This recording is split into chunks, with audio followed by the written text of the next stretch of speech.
ठाण्यात घोडबंदर रस्त्यावरील जलवाहिनी फुटली. जलवाहिनी फुटल्याने हजारो लिटर पाणी वाया. फुटीच्या पार्श्वभूमीवर रायगडच्या पेझारीमध्ये शेकापचे शक्ती प्रदर्शन. पक्ष सोडून गेलेल्यांचा विचार करत नाही. शेकाप नेते जयंत पाटील यांचं वक्तव्य.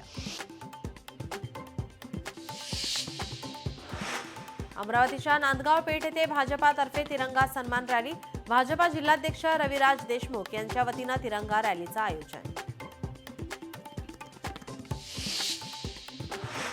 घरकुल बांधण्यासाठी रेती मिळत नसल्याचं वास्तव. यवतमाळ रेती अभावी घरकुल लाभार्थ्यांची थट्टा. खासदार संजय देशमुख यांचा आरोप.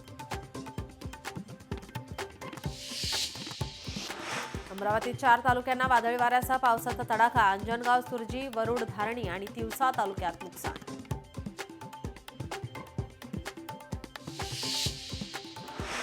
सांगलीत जत तालुक्याला अवकाळी पावसानं झोडपलं. गोंधळेवाडी, असंगी, तुर्क रस्त्यावरील झाडे उन्मळून पडली. घरांचं मोठ्या प्रमाणावर नुकसान. कराडच्या पाटण तालुक्यात सकाळपासून पावसाला सुरुवात. अवकाळी पावसामुळे शेतकऱ्यांचं मोठं नुकसान.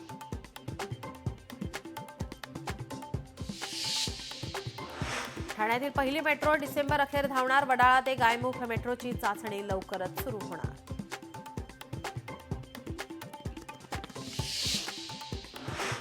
पुण्यातील सीबीएसई शाळांमध्ये साखर मंडळ स्थापणार. मुलांमध्ये वाढत्या मधुमेहाच्या पार्श्वभूमीवर निर्णय. आवश्यक ती कारवाई करण्याचे शाळांना सीबीएसईचे निर्देश.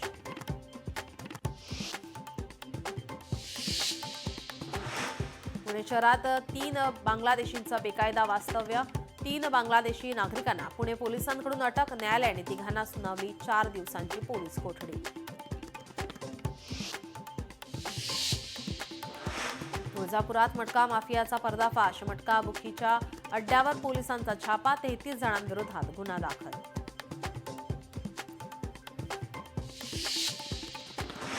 पुण्यात शॉर्टकटसाठी रेल्वे रूळ ओलांडणं प्रवाशांना भोवलं. 2 वर्षात 604 प्रवाशांचा रेल्वे रूळ ओलांडताना मृत्यू.